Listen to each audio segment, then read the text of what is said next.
Mario Golf Super Rush, the as of 29th of June 2021 latest sports outing from the big mustachioed man himself and his whole gang. Mario Golf Super Rush has a plethora of features, characters and modes to keep you entertained and golfing for ages to come. From the me-centric adventure golf mode, which features the best use of me since Metopia last month, to Battle Golf, a competitive arena golf mode where you pit your skills against 3 others to get the most holes as quick as possible, to the incredibly Nintendo Speed Golf mode, an exceptionally fun mode where all players are aiming to beat the course as quick as possible with classic Mario power-ups. Yes, there's a lot of great content here. But let's ignore all of that. We like to move here, and so we're going to look at the motion controls and we're going to answer the questions that I like to ask. Are the motion controls good? Can I make a workout out of it? And for this one, does it compare to the OG? Who knows? Let's find out, but first, let's get those motion controls set up. It's nice and easy to set up Mario Golf Super Rush for motion-based gameplay, as it will ask you for your preferred control scheme before each and every game selection. It gives you a quick overview as well in case you select the wrong thing. You can go more in depth with the controls, including dominant hand in the settings menu. Now let's get into the first question: how do the motion controls handle? At first it does feel a little alien. You need to line the club up properly and you need the correct hand position in order to do that, which is thumb on SR with the rail facing upwards and the plus or minus button pointing down towards the ground at an angle. From here, holding the R button allows for a practice shot so you can gauge how to swing correctly with the right amount of power, whilst holding the SR button gives you the real deal. The joystick can still be used for its standard uses, changing the club with up and down or shaping your shot with left and right. Pressing X allows a top-down view to help with location and carry. Y gives you the rangefinder as well. There's lots of buttons to get involved.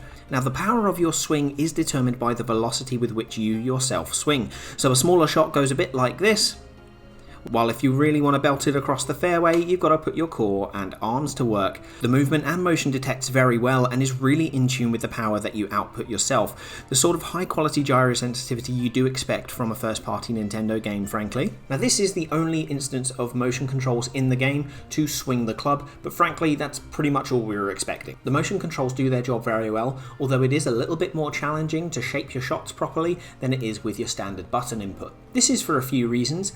Gauging your power for a shot can be a bit difficult.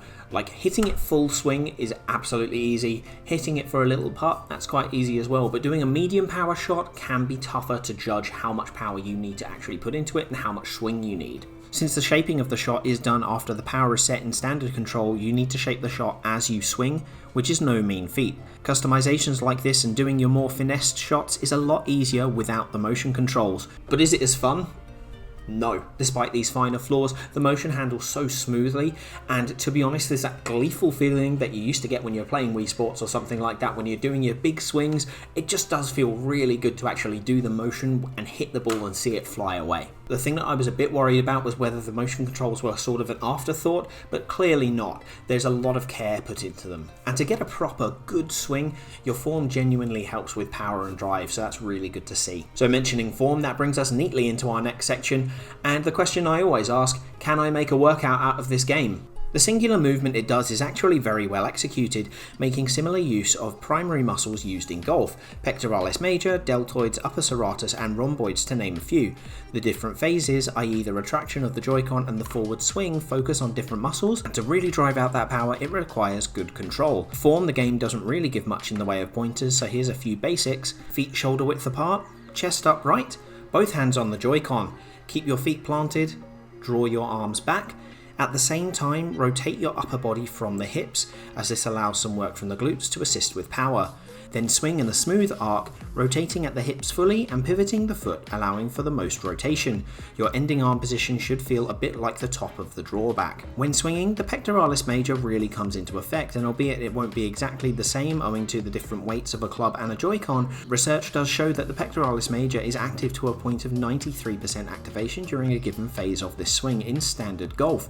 Basically, training your pecs is going to really help you get more power out of your swing, and training your shoulders and upper back with pull-ups, rows, lateral and side raises will help with stability here too. Now this is all well and good, but can you make a full workout out of this? Look, you may have gotten a hint earlier, but there's only one motion in this game.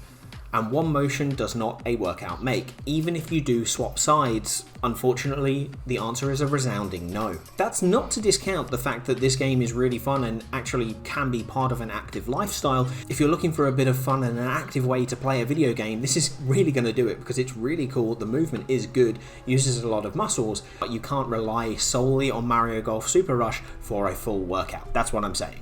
And with those motion controls, does it stack up against the granddaddy of motion golf, Wii Sports? I think it fares really well, to be honest.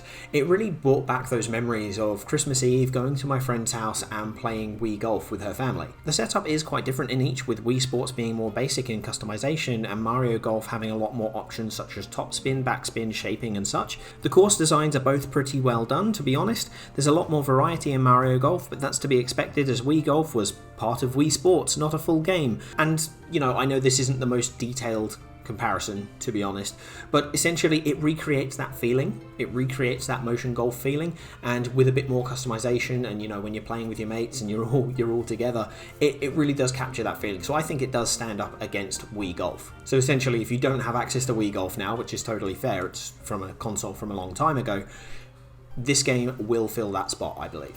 Concluding this video, Mario Golf Super Rush has a well-placed motion control option with a lot of care put into it to make it feel authentic yet fun. The velocity-based power makes it entertaining to watch and play, and whilst you sacrifice a little bit of ball control for it, it does feel like the most fun way to play this game. It sparks those familiar feelings to Wii Sports Golf mode, and although it can't be a workout on its own owing to it being just a one variety motion, it does feel fairly fun, and it definitely can be enjoyable as part of an active gaming session. So there we go, let me know in the comments if you've already picked up Mario Golf Super Rush, or if you're thinking about picking it up, and what are you going to do? Are you going to do motion controls, or are you going to do button controls? What do you reckon? I am considering doing a full review of the game, and if that is something that you would like to see, because it's a kind of slightly different type of content to what I normally do, if that is something that you'd like to see, please hit like on this video.